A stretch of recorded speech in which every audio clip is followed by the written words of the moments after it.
সকালবেলা স্নান সেরে আজকে আমি ঠাকুরে দিচ্ছি, কারণ কাকিমা আজকে নেই। কাকিমা দাদুর খুব শরীর খারাপ, দেখতে গেছে। তো ওই জন্য আমি তাড়াতাড়ি স্নান করে আগে আমি ঠাকুরে দিয়ে দিচ্ছি। অনেক ফুল তুলে এনেছি, দেখো কত ফুল। এই প্রথমবার মনে হয় আমি এত ফুল তুলে আনলাম। গাছ ভর্তি ফুল, এই টগর ফুল। আর একটা প্লাস্টিক নিয়ে গেলে ভালো হতো, আমি কোনো প্লাস্টিক কিছুই নিয়ে যাইনি। হাতের মধ্যে কতটুকুনো ধরে, যাই করে এই মুড়ে মারে তাও তুলেছি। আরও ছিল, কালকে পুজো দিতে যাওয়ার আগে আমি একটা প্লাস্টিক নিয়ে যাবো ভাবছি। ঠাকুরের পায়ে ফুল দিয়ে তারপরে উপরে যাবো।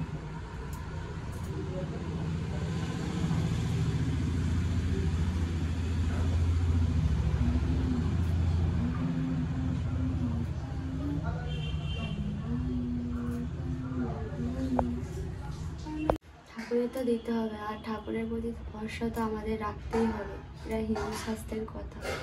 যতই সব থেকে কাছের জিনিস, সব থেকে অমূল্য রত্ন হারিয়ে গেলেও কিন্তু তার উপর বিশ্বাস রাখতেই হবে। তেমনই তোমরা জানো আমার সাথে কি হয়েছে, আর আগামী দিনগুলো কি হবে কিন্তু আমি জানি না। সেটা উনি ঠিক করে রেখেছেন, আমার কপালে লিখে রেখেছেন। তো আমার জীবন থেকে তো আমার ছোট্ট শুভাঙ্গিনীকে নিয়ে নিয়েছে। তো আমি চাই ভগবানের কাছে এই প্রার্থনাটাই করছি এখন, যাতে আমার শুভাঙ্গিনী আর অসুস্থ হয়ে নয়, সুস্থ হয়ে সুন্দর জীবনে যেন আমার কাছে আসে, যাতে ওর জন্য কোনো রকম কষ্ট আর আমার না করতে হয় এবং না পেতে হয়। তোমরা এই কমেন্ট করো না তোমার নতুন শুভাঙ্গিনী আসবে, আমি ভগবানের কাছে এটাই প্রার্থনা করি যাতে আমার ছোট্ট নতুন শুভাঙ্গিনী আসে, আর অন্য কেউ যেন না আসে। এটুকুই প্রার্থনা ঠাকুরের কাছে। হিন্দু হয়ে আমি খ্রিস্টানদের চার্চে গেছি বলে আমার বাচ্চা ভগবান কেড়ে নিয়েছে, এরকম কমেন্ট তোমরা কিন্তু অনেকেই করেছো, বা বলতে গেলে প্রায় সবাই মহিলা আমাকে এরকম বলে, মানে অভিশপ্ত না হলেও এরকম বললে কতটা মায়ের কষ্ট হয়। ওই কাটা ব্যথাটা যে কেমনভাবে যেন ব্যথাটা উদলে ওঠে, ঠিক সেরকমভাবেই তোমরা কিন্তু এই কমেন্টটাকে আমাকে করেছো। তো যখন তোমরা যারা মা তারা অবশ্যই এইটা তোমরা মনে করো, জানো হয়তো আমার মতো যারা এরকম যাদের বাচ্চাদের কষ্ট হয়, মানে কোনো কিছু হয় যখন ডাক্তাররা না বলে দেয়, যখন বলে যে এখানে যাও, এখানে গেলে তোমার বাচ্চা সুস্থ হয়ে যাবে। আমি সেরকমই একটা মা ছিলাম, যখন ডাক্তার না বলে দিয়েছিল যে এখানে গেলে বাচ্চা ঠিক হয়ে যাবে, এই খ্রিস্টানদের এখানে গেলে ঠিক হয়ে যাবে, আমি তেমনভাবেই খ্রিস্টানদের চার্চে গেছিলাম। হয়তো যদি কেউ বলতো মসজিদে যাও গিয়ে ঠিক হয়ে যাবে, আমি কিন্তু সেটাও করতাম। আমি চাই বা সুস্থ হয়ে উঠুক, কিন্তু আমি মনে করি কোনো ধর্ম কিন্তু আলাদা হয় না, একটাই ধর্ম হয়। ভগবান এক, আমার যেরকম ভগবান একটাই। তো তোমরা হয়তো অনেকে মনে করো এরকম অনেক রকমের কথা বলতে পারো, আমার কথা অনেক রকম অন্য রকম মানেও বের করতে পারো, কিন্তু ভগবান, আমি ঠাকুরের কাছে চাইতাম যে ভগবান আমার মেয়ে যেন সুস্থ হয়ে যাক, যে যিশু আমার মেয়ে যেন সুস্থ হয়, কিন্তু আমার কপালে হয়তো সেটা ছিল না। ভগবান ওপর থেকে সব কিছু তো ঠিক করে রাখে, হয়তো আমার সেটা ছিল না, সেজন্য হয়তো আজকে আমার নেই। আর তোমরা অনেকেই বলেছো যে হয়তো অসুস্থ ওরকম হয়ে থাকতে চায় না ও, ওই জন্য চলে গেছে, তোমার সুস্থ একটা শুভাঙ্গিনী আসবে। হয় তোমাদের কামনা যেন সত্যি হয়, আর আমার কোলে যেন ঠিক ওই শুভাঙ্গিনীই চলে আসে তাড়াতাড়ি। আজকে ভাবছি একটু ডাল করব। তো বাড়ির অবস্থা খুব খারাপ, তো তোমরা তো সবটাই জানো। তো আমার শ্বশুরেরও খুব শরীর খারাপ, নার্সিংহোমে গেছিলো, ব্লাড টেস্ট করতে হয়েছে, তো দোকান যায়নি। আর সৌভিকের মন খারাপ বলে ও যায়নি দোকানে। আর আজকে দেখো এই কটা ডাল করবো একটুখানি, আর গাছে প্রচুর আম হয়েছে, তো ভাবছি আম পারবো একটা। আর দেখো আমি এখানে আম পাড়তে এসেছি, আমটাকেও আমার কষ্ট করে পাড়তে হচ্ছে না, ওই গাছে আম ওখানে একটা পুড়েও গেছে অলরেডি, ওখানে তার কুড়িয়ে আনি।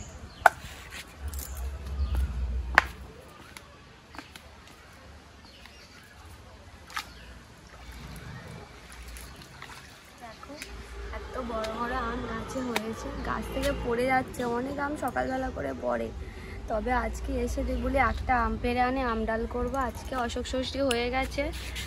আম ডাল আর ভাত, গরম গরম আম ডাল আর ভাত কিন্তু বেশ ভালোই লাগে। তো চলো ডালটা সিদ্ধ বসিয়ে দিই। আর আজকে কয়েকদিন ধরে বাজারে কেউ যাচ্ছে না, আর মাছও খাওয়ার কোনো ইচ্ছে নেই, আর আমারও ভালো লাগছে না, কি বলো বলো। তো চলো রান্না বান্না বসিয়ে দিই। এখানে আমি ডাল সিদ্ধটা বসিয়ে দিয়েছি। ডাল সিদ্ধ বসানো হয়ে গেল, তারপরে একটু সিদ্ধ হয়ে গেলেই আমি আমটা দিয়ে দেবো। আমগুলো কুটা হয়ে গেছে। ডাল আর ভাত সবাই নিয়ে বসে পড়েছি। আর এই চুক্তি ফুল ভাজা, ওটা হচ্ছে পাশের বাড়ি কাকিমাদের গাছে হয়েছিল, তো ওরা দিয়ে গেছিলো দুটো। তো আর কিছু নয়, চলো খেয়ে নিই। সবাই আসছে, দাদা আসবে, দাদার জন্য একটু ভাতটা গুছিয়ে নিয়ে আর আসবে। তো চলো খাওয়া দাওয়া শুরু করি। মানুষের কাছে জানো বন্ধুরা, টাকা থাকলেও কোনোভাবেই কিন্তু টাকা থাকলে অনেক টাকা, কিন্তু সেখানে অনেক সময় শান্তিও থাকে না, সুখ থাকে না। টাকা থাকলে সাংসারিক অশান্তি, এবং এমন একটা সময় আসে যাদের টাকা থাকলেও মানুষটা আর ফিরে আসে না। যেমন আমাদের তো কথা ছেড়ে দাও, আমাদের তো টাকা ছিল না, আমরা তোমাদের কাছে অনেক অনেক বন্ধু আমাদের সাহায্য করেছে, এবং কি বলবো বলো, আমরা ভেবেছিলাম এবারের অপারেশনটা হয়ে গেলে তাও কিন্তু একবার ভেলোর থেকে ঘুরে আসবো। দিনটা কিন্তু প্রায় 15 দিনের বেশি হয়ে গেল আমি দিন কাটাচ্ছি। কিভাবে কাটাচ্ছি একমাত্র সেই জানে, হয়তো আমি জানি, তার থেকে ভালো আমি বলতে পারবো। কারণ যখন কোনো কাজ করছি, এখনই এই চিরুনিটা বের করতে গিয়ে আর মেয়ের ওষুধটা দেখতে পেলাম। এই ওষুধটা প্রত্যেক দিন ও খেত। ওষুধটা বললাম, এই ওষুধটা তো ওর আর দরকার নেই, আর কখনো হয়তো দরকার লাগবেও না, কারণ সে পুরো তার অসুখ পুরো নিয়েই চলে গেছে। অনেক কাজ করি, কাজের মধ্যে থাকার চেষ্টা করি, মানে সব কিছু করার চেষ্টা করি যাতে সব কিছু থেকে আমি যেন পালিয়ে বেড়াই, যে ব্যাপারটা না, আমি সেরকমভাবে যেন পালিয়ে বেড়াচ্ছি। কিন্তু এটা বুঝতে পারছি না যে পালিয়ে যেখানেই যাই না কেন, শেষ দিনের শেষেই কিন্তু আমার সেই জায়গাটায় আসতে হবে। যাই হোক, তোমরা আমাকে অনেক ভালোবাসো আর অনেক সাপোর্টও করো, যাতে আমি আমার নতুন জীবনে পা রাখতে পারি। আর কিছুই বলার নেই, আর কি বলবো বলো। তোমরা শুধু আমাকে আশীর্বাদ করো, আমি যেন আরও শক্ত হতে পারি, কারণ আমার সামনেও অনেক বড় একটা, জানি না কি আসতে চলেছে। আমিও আমার ব্রেস্টে টিউমার যেটা রয়েছে ওটার চেক আপ করাতে যাচ্ছি। টেনশন হচ্ছে এটাই যে ডাক্তার কি বলবে, কি পরিস্থিতিতে ওটা আছে সেটাও জানি না। ভগবান যেন সব কিছু ভালো করে, এটুকুনি প্রার্থনা, আর কিছুই নয়। তো তোমরাও তোমাদের ভগবানের কাছে প্রার্থনা করো যাতে সব কিছু যেন ভালো হয়। আর একটা কথা তোমাদের সাথে শেয়ার করছি, এটার ভালো সব কিছু খবর আসলে আমরা খুব তাড়াতাড়ি নতুন জীবনে পা রাখবো। আর একটা দিন এরকম জানো বন্ধুরা হয়নি যে আমার মেয়ের কথা মনে পড়েনি, আর এটা কোনোভাবে সম্ভব নয়।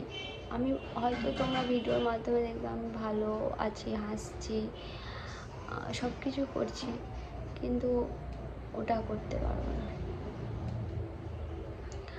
যে ভুলে যাব, এটা কি তোমরা যেগুলো বলছো না কীভাবে আছে, তোমরা হয়তো ক্যামেরার সামনে এইটুকুনই দেখতে পাচ্ছ, কিন্তু ক্যামেরার পিছনটা তোমরা হয়তো কোনোদিন দেখতেই পাবে না, আর আমি দেখাতে চাইও না সেটা। যাই হোক বন্ধুরা, তাহলে আজকের ভিডিওটা তোমাদের এখানেই আমি শেষ করছি। আমার হয়ে অনেক অনেক প্রার্থনা করো যাতে আমিও অনেক তাড়াতাড়ি সুস্থ হতে পারি, এটুকুনি, আর কিছুই নয়।